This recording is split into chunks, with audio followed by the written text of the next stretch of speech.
This is IAQ Radio, Indoor Air Quality Radio, the voice of the indoor air quality industry, with your host, Radio Joe Hughes, and the Z-Man, Cliff Zlotnick.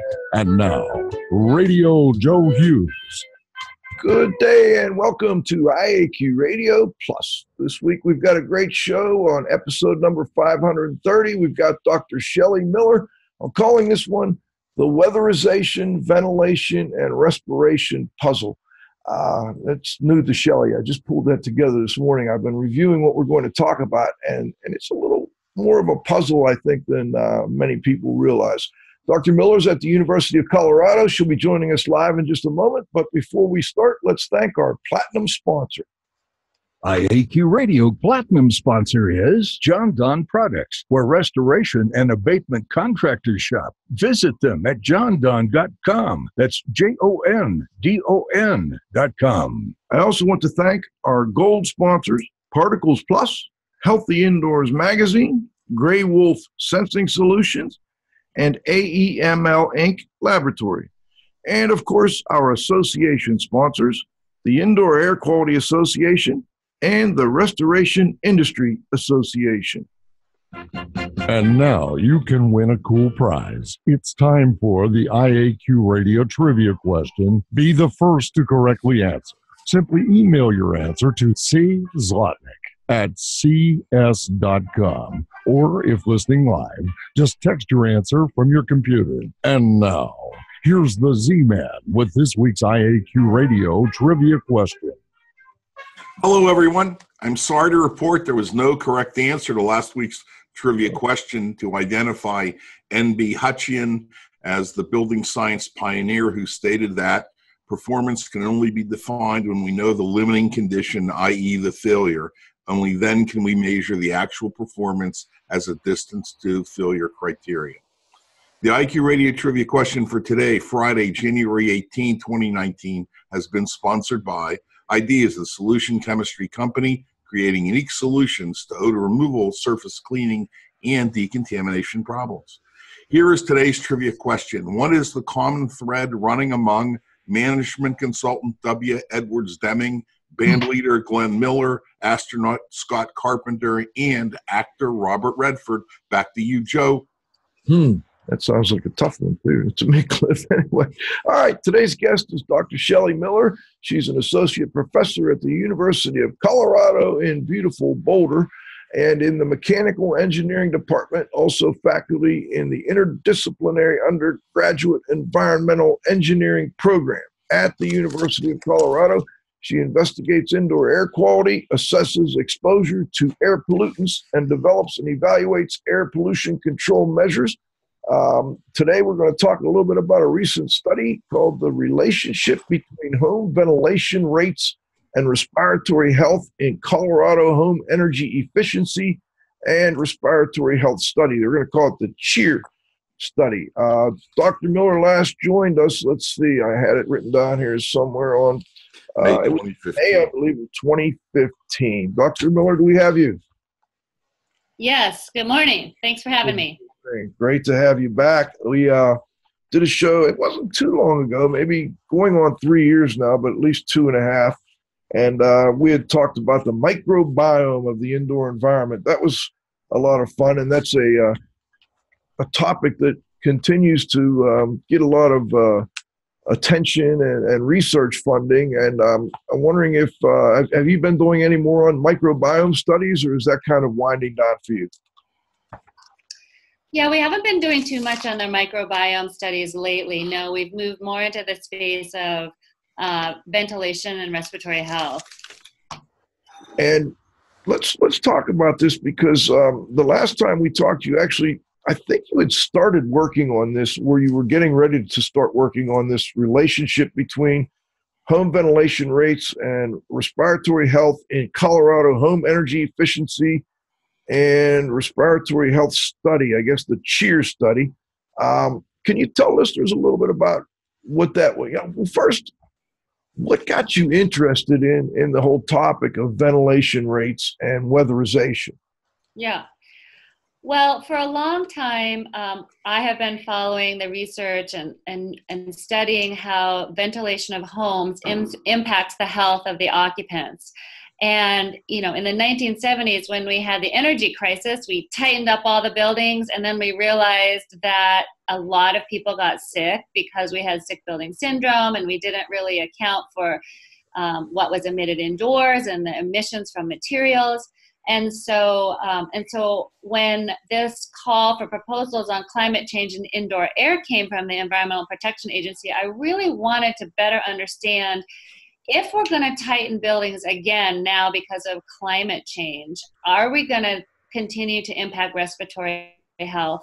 And can we get some firsthand measurements of respiratory health and ventilation, which we really don't have. This association is sometimes shown anecdotally. It's also pulled together from large-scale studies that look at ventilation and the indoor air impacts.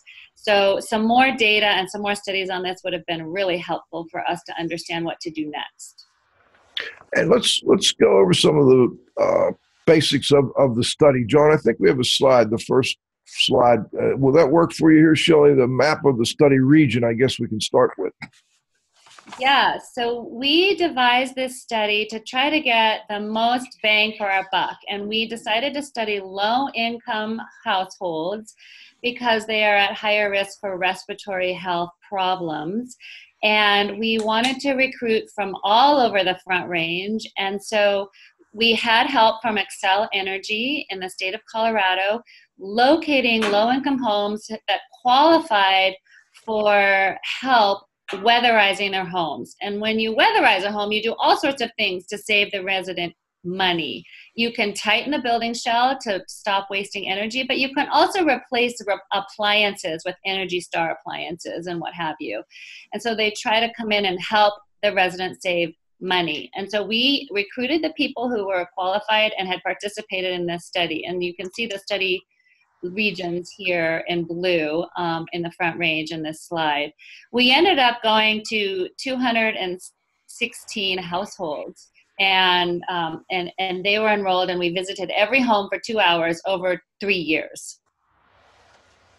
Okay. And so this is a 3-year period, and you measured the ventilation rate, ventilation air exchange rates. I want to talk a little bit about how that was done, so we give listeners a good background. Plus, these homes had different types of weatherization performed on them. I want to talk a little bit about the different types as well. Where would you like to start?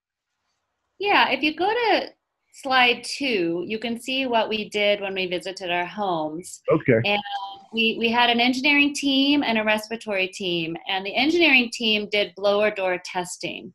And we decided to use that measure because it's a measure that doesn't change. It's a characteristic of the household. It tells us how tight the home is. And if you try to measure air exchange rates in a home, they vary daily. They vary with the weather. It's just it's an important measurement, but it's difficult to do when you're doing a cross-sectional study. So instead we did a blower door test, and then we estimated the annual average air exchange rate using a Lawrence Berkeley National Lab model that had been developed many years ago. We also characterized the home with a walkthrough, and we made sure there was no carbon monoxide leaks. And the residents were fascinated with our indoor air quality results. The respiratory team came in and did a survey of the respiratory health of the residents, and also a spirometry test, which measures your lung function. And it's a pretty difficult maneuver. You have to exhale really hard into a device, and you can tell whether they have some obstruction in their lungs because of some innate respiratory problem. And so that's how we measured health of the residents. Okay. And then we didn't talk much about the types of ventilation in these homes, and that's something I think we need to. Did it vary? Let's talk a little bit about that. Was it balanced? Was it, just bringing outdoor air in? Is it positive balance? Or did you have a mix? These homes were all ventilated for the most part by infiltration. They were older, and we only had a handful of homes that had been built with dedicated ventilation systems that were built green, and they were built with energy recovery ventilators. There were maybe 10 in all of our homes that we recruited that had those kinds of systems. Otherwise, everybody else was mainly infiltration and some kind of recirc heating system. And if you go to slide 3, you'll see the distribution of annual average air exchange rates in our home. And we find this to be quite interesting because in the blue curve, you'll see the homes that were weatherized by the weatherization team that was hired to come in to do a home visit. And then the purple curve shows the non-weatherized. And those were people who decided, I don't want to do this, but I qualify. I just don't have the time, or I don't want to deal with it. And then the bell green homes are these 10 or 11 homes that I'm talking about that had special ventilation to help with energy efficiency. One of the astounding things about it is there's not that much difference, and they're really quite leaky. Yeah, I was looking at that. There's a bit of a range there. You go from 0.1 or 2, whatever that is, up to almost 2.5 air exchange rate, but there aren't many in that higher air exchange rate side, if you want to call it that. Most of them seem to fall in between like the 0.2, 0.3, whatever, and then about 1 air exchange rate. So these homes were weatherized to different levels, and then I'm just curious, did they all have like bathroom fans and or kitchen exhaust? Some of them did, and some of them didn't. And many of them, a few of them had dedicated exhaust fans, but many of them didn't. What we tried to do was observe what we could see as far as the energy efficiency retrofits that have been done in the home. So if you go to 4, if you go to slide 4, we were unable to access the records for each home from the Colorado Energy Office. They were not allowed, or they just decided not to give us the information about how the homes were weatherized. Okay. So we had, unfortunately, that data would have been wonderful, but we had to then figure it out on our own. So each team went to the home and walked around the home and said, do they have weather stripping? Do the windows have weather stripping? Are the doors and frames caulked? And we focused on the activities in the home that could have been done that would have tightened the building shell, which would have, kept outdoor air pollution out and contained indoor air pollution in the home, because there was less air exchange. And there was foam sealing and then ductwork sealing. And those were the 5 interventions that we looked for. And there are plenty of other weatherization activities that we couldn't observe. You can't see into a wall space and see whether they blew in more insulation or not. So of course we missed some. Okay. All right. Now let's talk a little bit about the respiratory effects. First, why did you choose that as the study parameter you were going to look at as opposed to other types of health effects? Mm-hmm. Well, we know from many, many years of research that air pollution has a profound, statistically significant effect on cardiovascular health. And so that was the endpoint that we wanted to understand. And respiratory health, specifically like your lung function and whether you have asthma and allergy symptoms, can really be exacerbated by indoor air pollution and also outdoor air pollution. So that's why we focused on that. And it's a meth. We could do a survey and we could do a spirometry test in 2 hours and call it good and go to 300 homes, as opposed to a much more complicated type of test. And you relied less on, you did do questionnaire as well, right? We did.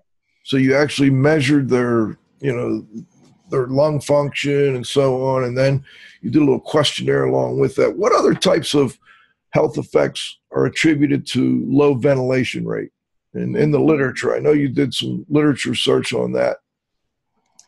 Yes. I mean, there are, we can have a low ventilation rate can cause lots of problems if there's an infectious disease problem. Like, if you have somebody who has a flu or some kind of infectious disease, so that's a problem. You can have irritation of your central nervous system, headaches. You can have, the sick building type of or more central nervous system effects. If you have a tight building and you contain a lot of toxic chemicals, you can have endocrine disruption problems, all leading to cancer as well. And then even if you are not ventilating where you're using some kind of paint thinner, and you can have extreme catastrophic health problems like death, So it's a pretty wide range depending on what the air pollution source is and what you're doing in the environment.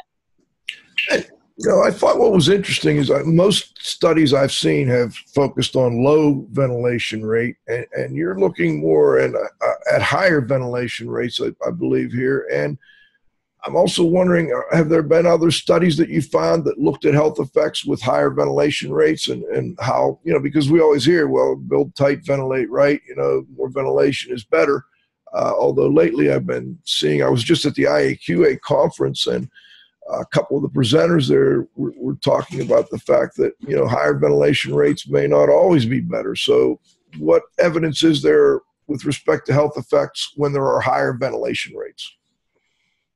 There are a couple of really great survey papers that share all of the details that link needing more ventilation with better health. And so that's a really important principle.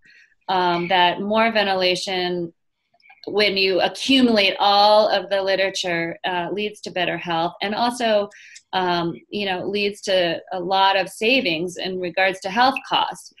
But in our study, the fact that we actually had higher ventilation rates was just a function of the homes that we studied. These low-income homes, very difficult to weatherize and make energy efficient, and not built that way. And it's very difficult. What we found, some of the retrofits weren't done very well.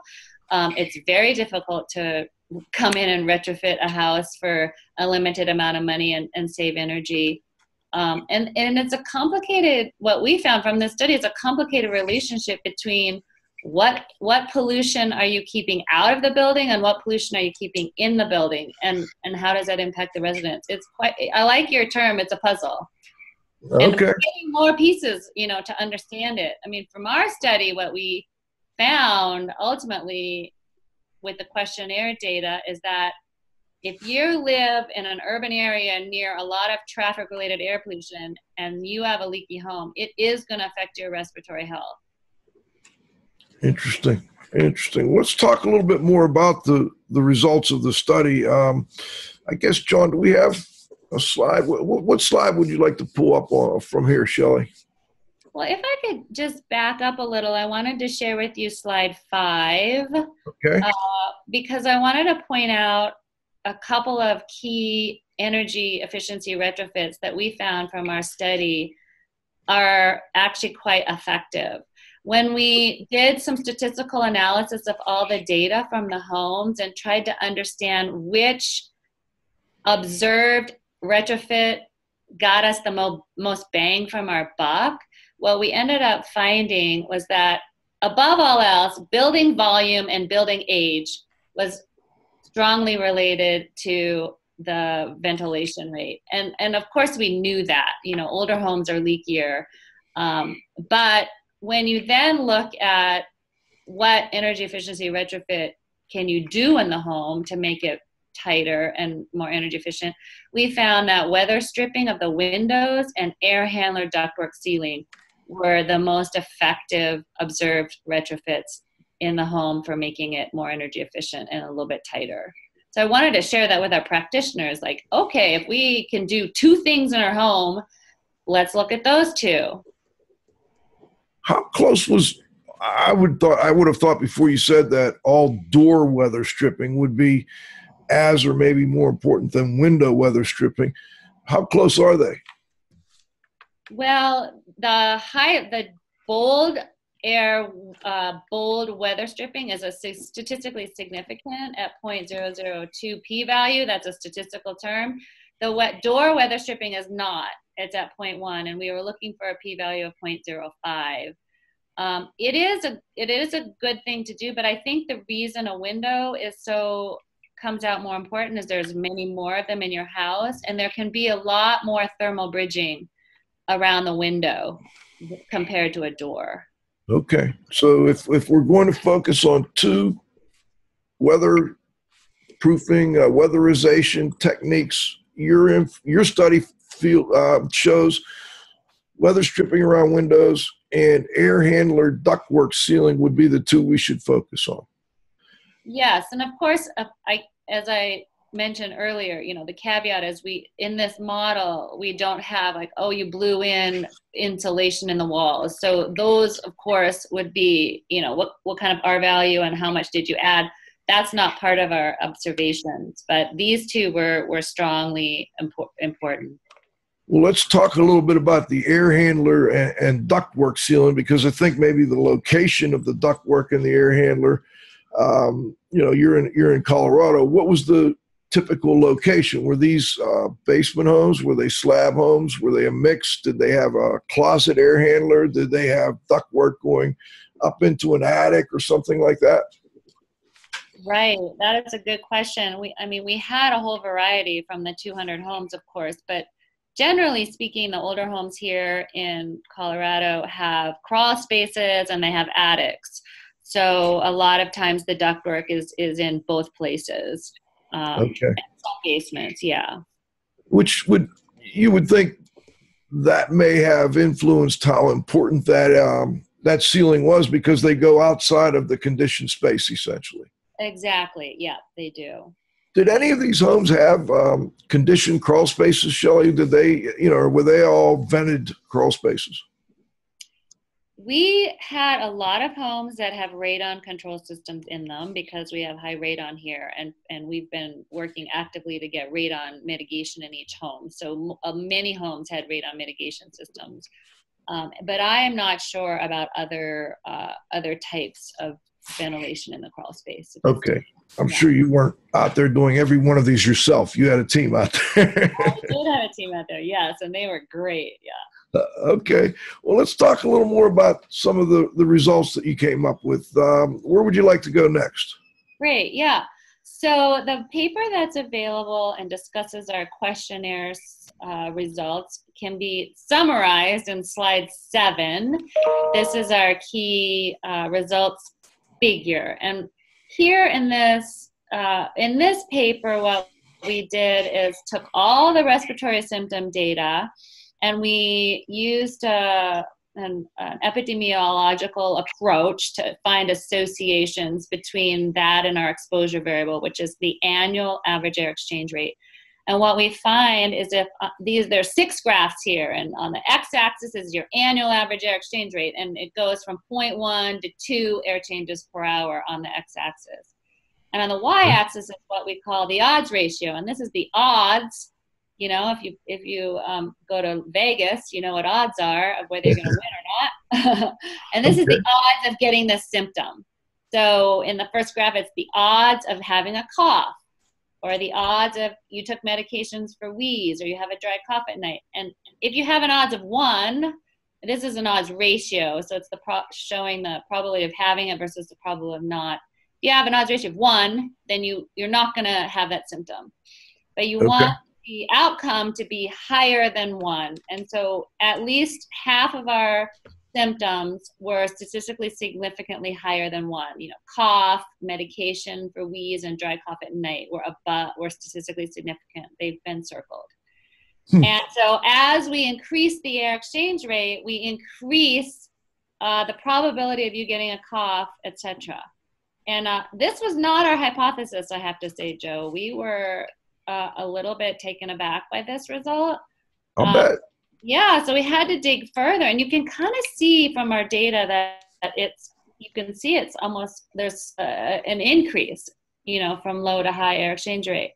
Yeah. And we control for all sorts of variables, and that's discussed in the bottom. We controlled for your race, for your sex, for your age, whether you were a smoker, whether you had a gas stove in your home, whether you were located close to a major road, what the NOx concentration was. I mean, we thought of everything to control for, to try to figure out what this result meant. And it still was a very robust result.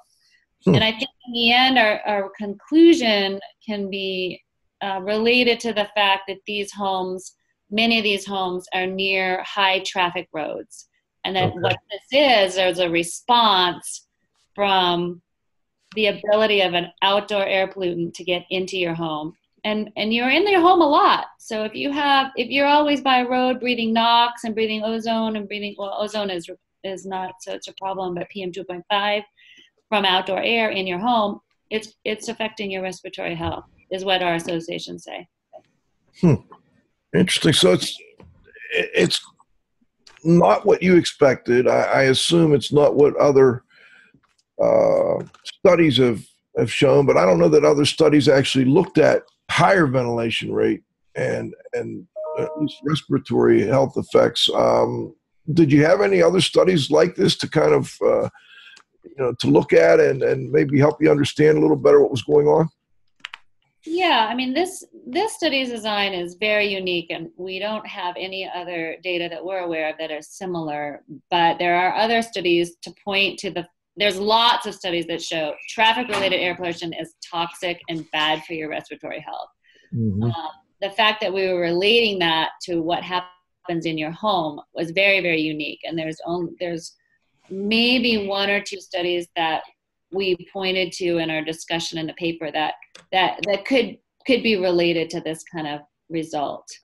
If you go to slide 8, the circled again now, slide 8 shows the difference between homes that were not close to roads and homes that were close to roads. And the light blue lines are a little bit higher than the dark blue lines, which says if you live close to a road, you had more chance of getting a cough or wheeze or dry cough. And that kind of helped us interpret our association. I got you. So you think a lot of this was related to the fact that they were closer to traffic, essentially. Yeah, and I think it's really important for us to understand that in urban settings, we have a lot of traffic and we have a lot of homes near traffic. And so paying attention to how the ventilation systems operate and are designed in urban settings that are impacted by urban air pollution problems is something that we really need to pay attention to. I guess I'm wondering what recommendations you would make to the weatherization people after doing all this work and looking at your study and realizing how leaky the buildings are, before and even, I guess, to some degree after the weatherization. What kind of recommendations would you make to them with respect to maybe changes in the program or different emphasis in the program now that you've looked at this data in more detail? Right. Oh, that's such a large conversation, isn't it? Yes, I may have thrown it in at the wrong time. But It's good.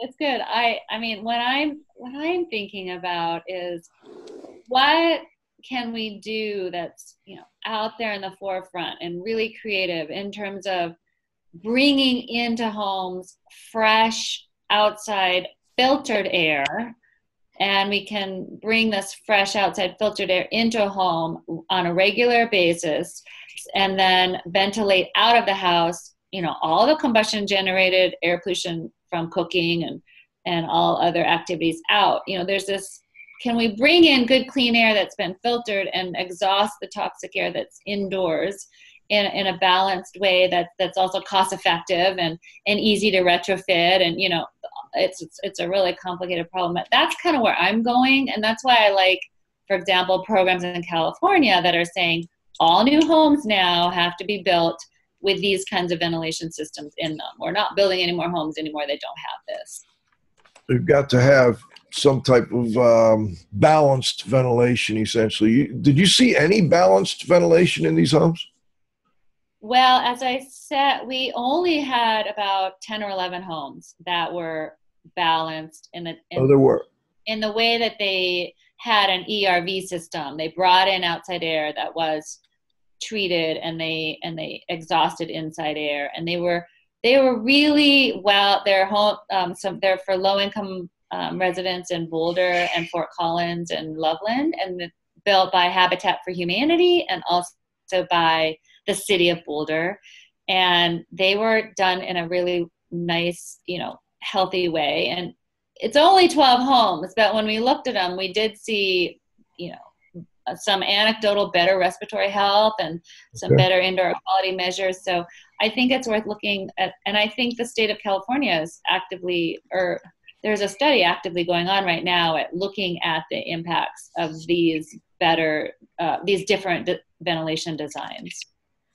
What other types of measurements did you take in these homes? I know you measured the ventilation rate. Did you do other types of measurements like, carbon dioxide or CO or radon or anything like that?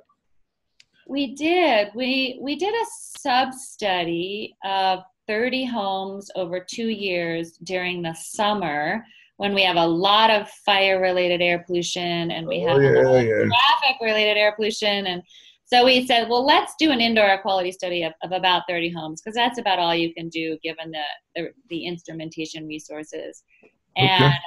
And so that was a study that you can see summarized. I think probably we can go to slide 12. Tell you what, Shelly, why don't we do this? Let's break for our halftime, because that sounds like something we'll talk about for a minute or two. And we'll thank our sponsors, and we'll come back and we'll put slide 12 up and return with Dr. Shelly Miller. Great. IAQ Radio Platinum sponsor is John Donn Products, where restoration and abatement contractors shop. Visit them at jondon.com. That's JONDON.com. Gold sponsors are Particles Plus Engineers and Manufacturers of feature-rich particle counters and air quality monitoring instrumentation. Learn more at particlesplus.com. Count on us. Healthy Indoors Magazine, a free online digital magazine for industry professionals and consumers. Subscriptions available at healthyindoors.com. And AEML Laboratories, free FedEx shipping, great pricing, same-day results, and never a rush fee. Learn more at AEMLinc.com. Gray Wolf Sensing Solutions, who use advanced sensor software technology and embedded computers to provide superior environmental test instrumentation. Visit them at wolfsense.com. Association sponsors are the Indoor Air Quality Association, a multidisciplinary organization dedicated to promoting the exchange of indoor environmental information through education and research. Learn more at IAQA.org. And RIA, the Restoration Industry Association, the granddaddy of the restoration industry. Network with leaders. Learn more at restorationindustry.org. Okay, we're back for the second half of our interview. We've got Dr. Shelly Miller from the University of Colorado. We're talking about ventilation rates and respiratory health effects. And Cliff, before we jump into the kind of offshoot study that Shelly's working on, did you have any questions you wanted to add? No, I'm good, Joe. I'm good. Good to go. All right. So, and by the way, I've got a text question here I just want to bring up, Shelly, because it may or may not tie into this next section. It says, since radon was brought up, the listener has noticed in homes being built tighter and tighter, they find bathroom vent fans and range hood fans have the potential to overpower radon mitigation fans because they're, kind of inexpensive fans to run 15 cents a day. I'm wondering if you saw anything like that within your studies.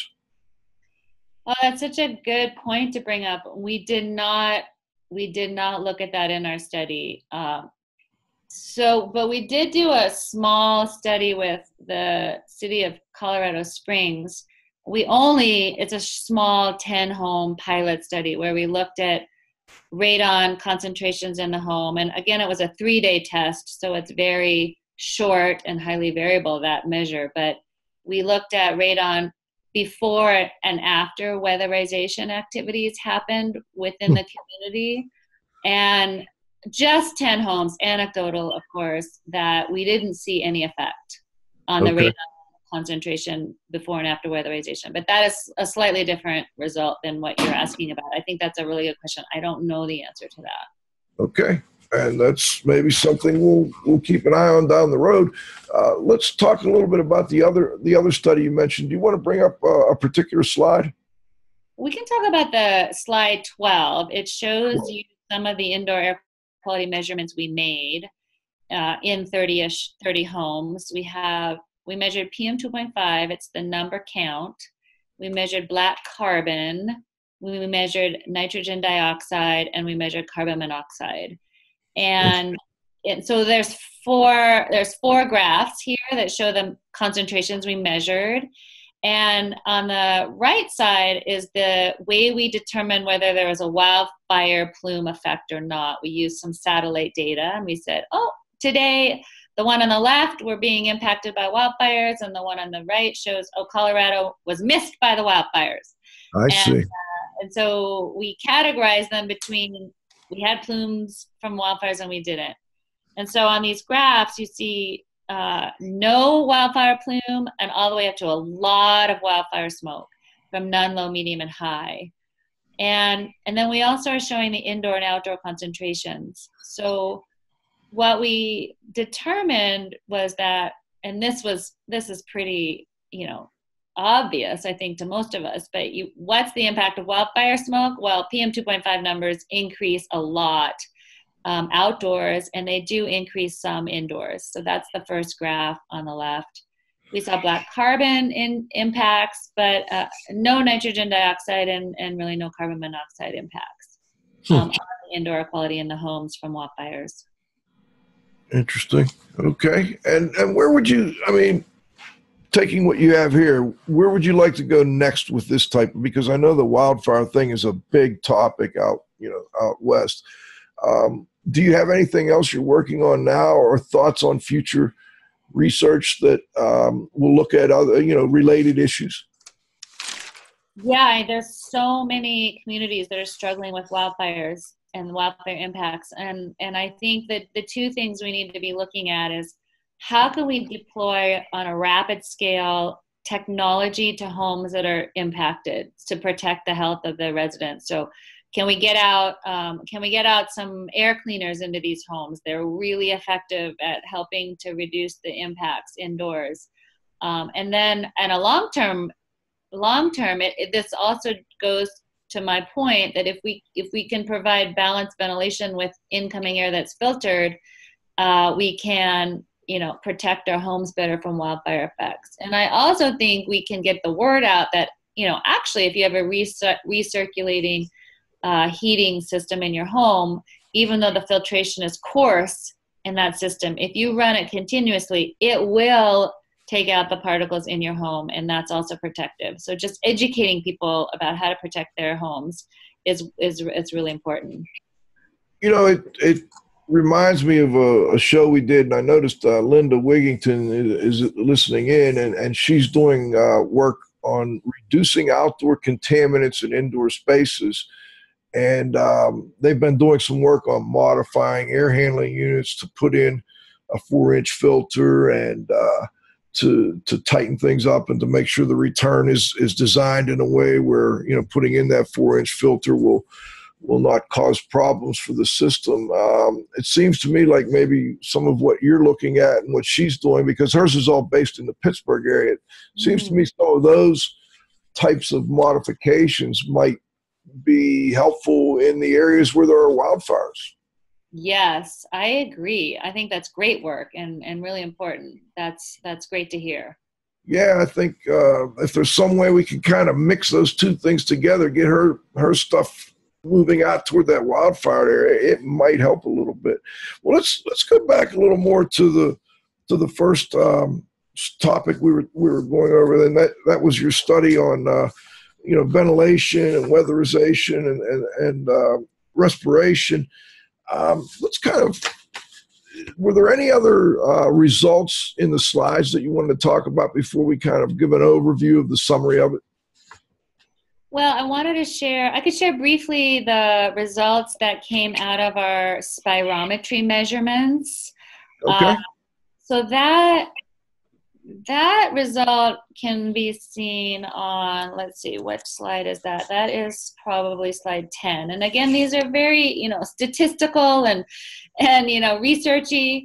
So I'm trying to interpret them best I can for everybody. That what this graph is trying to explain is how was the lung function associated with annual average air exchange rate.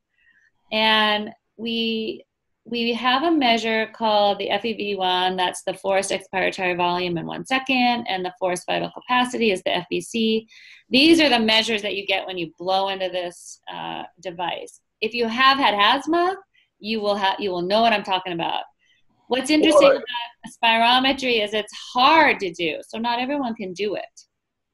I think a lot of our listeners might also be familiar with it because if you work in the asbestos abatement industry or asbestos inspection, OSHA regulations require that you have a baseline spirometry. At least they used to. It's been a long time since I've taught that kind of training, but I think some people would be familiar with that through those types of for that type of reason.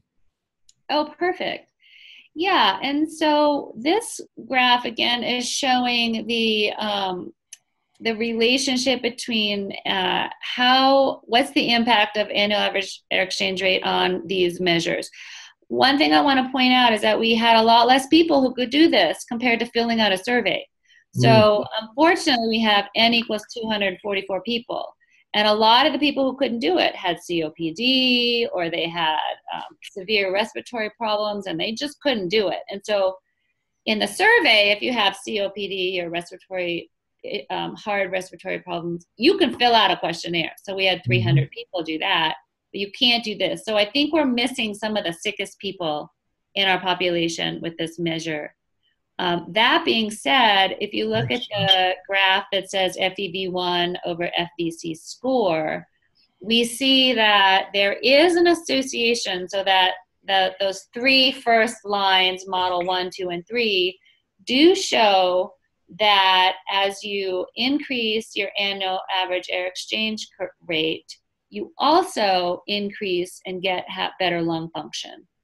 And that's the hypothesis we went into this study thinking. The more ventilation, so I like this result. The more ventilation you put into a house, the better your lung function is.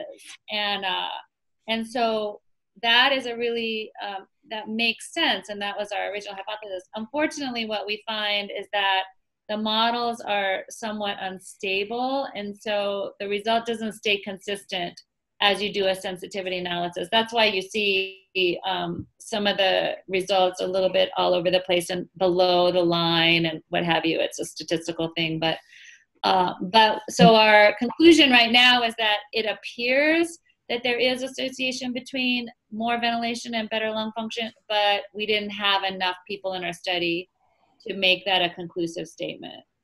And when you say a sensitivity analysis, can you explain that again? I think you went over it a little earlier, but just so that people are aware. Yeah.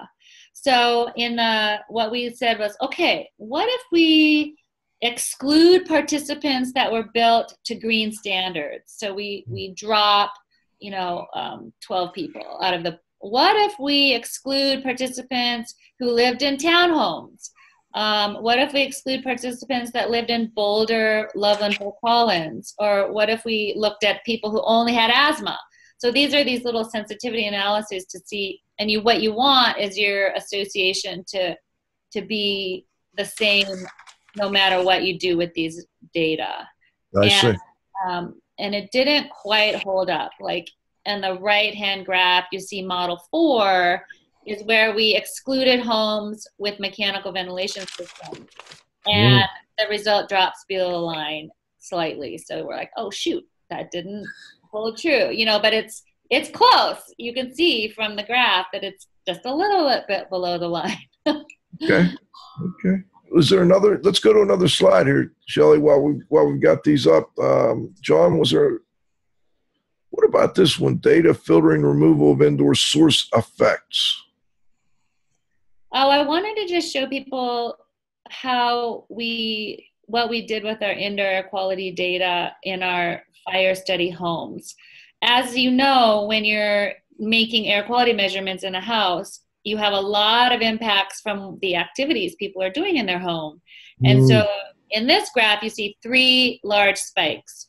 And you can see the concentrations get really high with those spikes. And those are activities that people are doing, mainly cooking, that generate pollution indoors. And so in order to find out what the impact was of outdoor air pollution, we have a data set where we filtered all the cooking related events. So we can take a look at what's the outdoor impact. Were there other events that were close to cooking, say vacuuming or anything like that?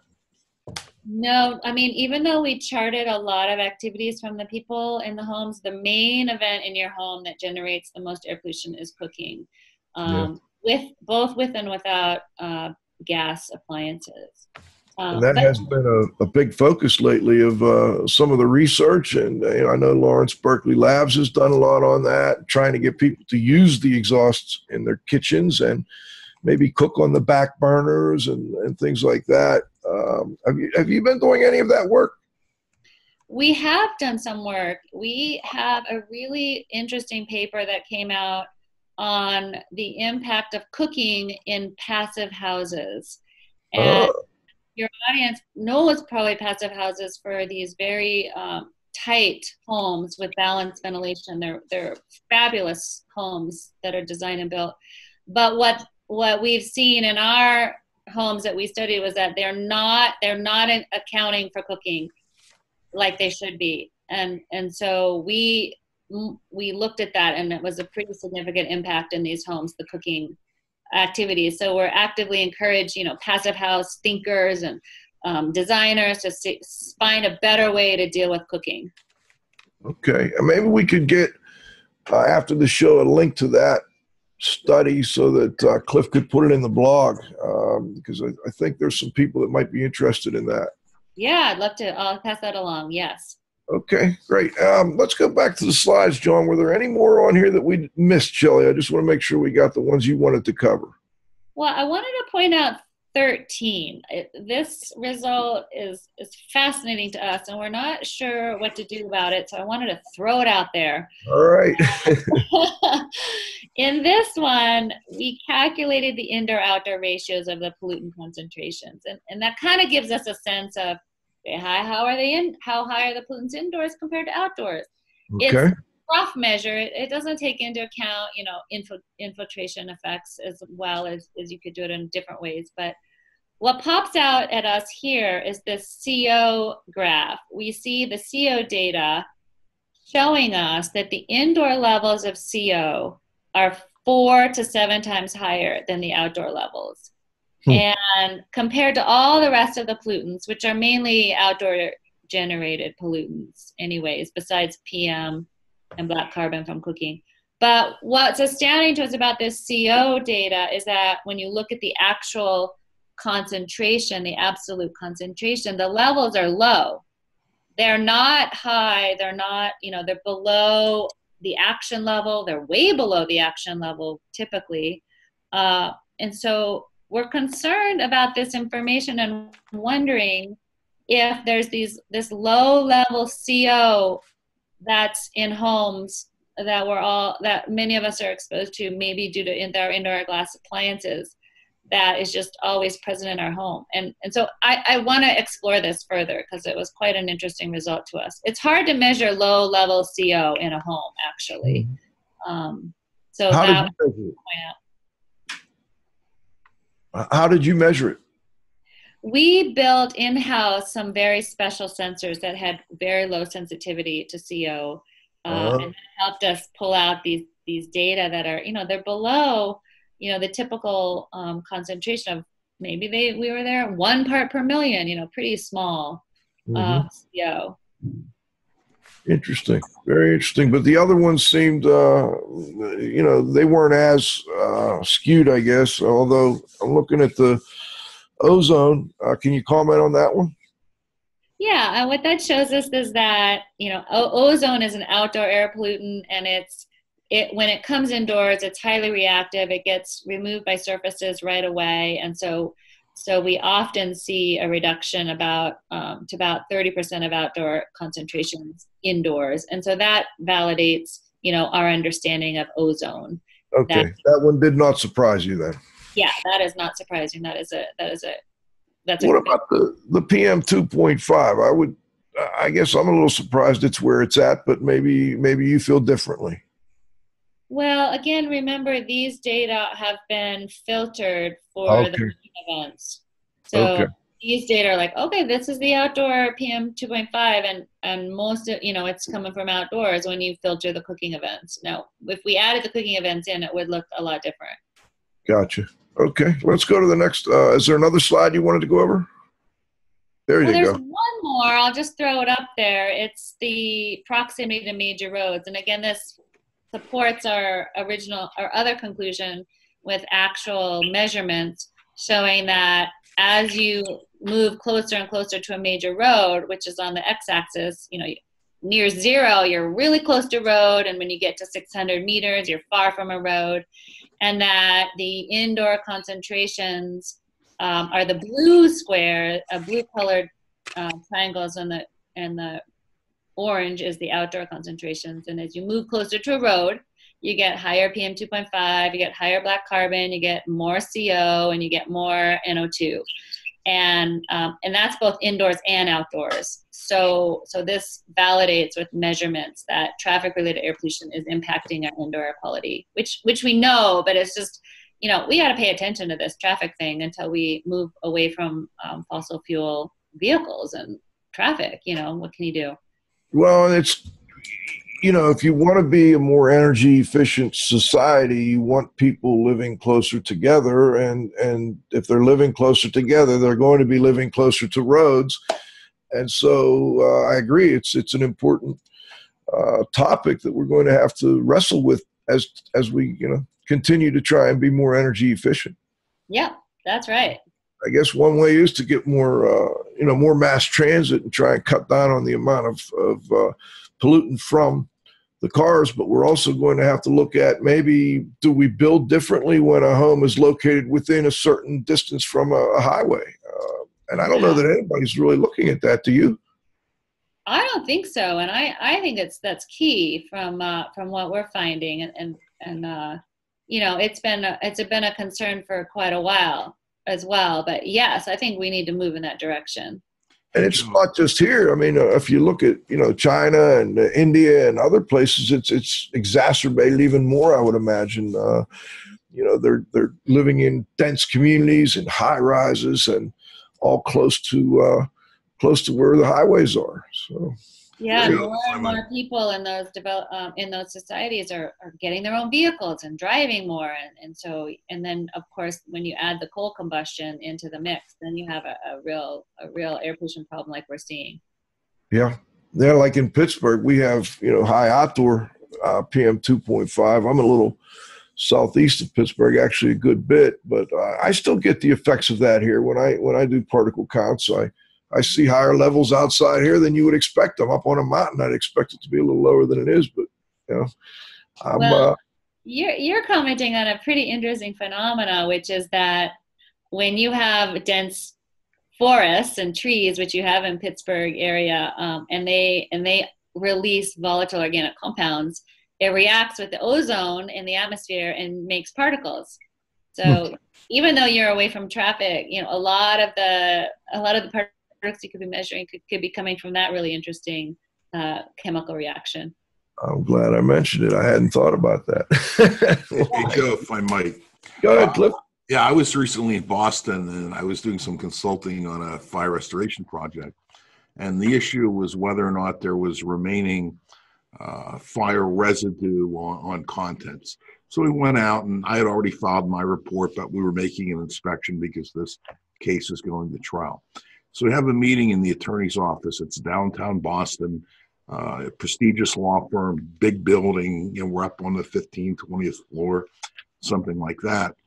And he had asked me, how do we test for smoke residues and so on and so forth? And, I found this technique that works pretty well is we use these, I like to use a white woman's cosmetic sponge, and I like to wipe it on surfaces that are most likely going to collect, that have static electricity, such as plastic, etc. They happen to have a large television set mount or TV screen mounted on the wall. So I just went over to it, I wiped it, and I was startled. I mean, it was absolutely black. You could see all this residue. I think you are exactly right and I think in high-rise buildings, people just haven't even thought about it yet. So it's also in big buildings in urban areas.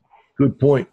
Yeah, when you anecdotally talk to residents that live near these major roads, they say, I have to keep my windows closed all the time because I get so much residue into my house. And even here in Boulder, there was some residents who live right on Canyon, and they were really concerned because they live right above the bus depot, and they have lots of black particles coming into their house, and they were getting respiratory effects because of it. And they're like, what do we do? Well, they ended up moving, but not everybody has that choice. Yeah. Yep. All right. Well, Shelly, let's wrap it up here with let's go back through the conclusions on the main study we've been talking about, the CHEER study, and then maybe a little on where you think we should go from here. Sure. From the CHEER study, we found strong associations with respiratory health using survey questions between the annual average air exchange rate and asthma and allergy symptoms. So as you increase your ventilation, you get more of these symptoms, probably from traffic-related air pollution. But when you measure lung function test, you do see that the impact of more ventilation is good for lung function for healthy people. And so I think paying attention to the most sensitive populations who live nearest to traffic could be showing why we're seeing this effect. Like, very sick respiratory people are impacted a lot more than healthier people. And we all need more ventilation that's clean air coming into our homes. So could we move the building community in that direction where we say, okay, look, we got to get good ventilation in here, and here's how we do it. I'd love to see more of that from the building community. They're out there building these buildings that hang out, we have them for hundreds of years. Can we really think creatively and address these problems? Interesting. It makes me think about I just came back again from IAQA, and they caught me by surprise, and I was on a panel with about 3 minutes notice on emerging issues in indoor air quality. And I jotted down some emerging issues, and one of them was just PM 2.5 in general and the issues that we have with PM 2.5. And after listening to you today, I'm thinking to myself, a lot of people that do indoor air quality investigations need to think more about the effects of PM 2.5 or particulate in general on respiratory health effects, because, a lot of times when we hear respiratory health effects, we think mold. And people are looking for mold. And it may well be that they live close to a highway, and that it's more the particulate in general that's causing their issues as opposed to some mold, and that we have to better understand how to filter the outdoor air that's coming into our homes, especially when you're living close to those sources. Yeah, and many of you might know I'm a big Twitter fan, and we had this exchange recently where I was pointing to PM 2.5 being traffic related, and a lot of people reminded me that it's also wood burning related. And in many countries in the world, their biggest problem is wood burning and biomass burning, and over here, of course, in the U.S. we have wood burning stoves, and so wood burning is also a big contributor to global air pollution problems. And then you've got the forest fires to add in as well. Yeah. Which is another form of wood burning. You pay attention. That's great. All right. Well, first, before we wrap it up here, it's getting real close. Where do you suggest we go from here on this research? Are you doing other research related, or have you? I'm sure you made recommendations within your paper on where to go from here. Well, I do think, our data was cross-sectional, and we looked at each home once. It would be really interesting to follow home and its residents before and after an energy retrofit and look at their ventilation rates, indoor air quality, and respiratory health. I think it's important to look at the impact of new ventilation standards on respiratory health, like what's in California. So these kinds of things should be continued if we can get the funding for them. Very good. All right. Cliff, any final thoughts? I'm done. Thanks, Joe. Shelly, before we go, we always like to give you the last word. Anything that you'd like to add before we go? No, it's just been great to be here, and you can contact me on Twitter or email if you have any other thoughts, but it's been great. Thanks for having me. Always a pleasure, and we'll get the contact information in the blog. The blog will go out next Thursday before our show. By the way, I've got an interesting show next week, and I was negligent and did not put the doctor's name. I've got an MD coming in.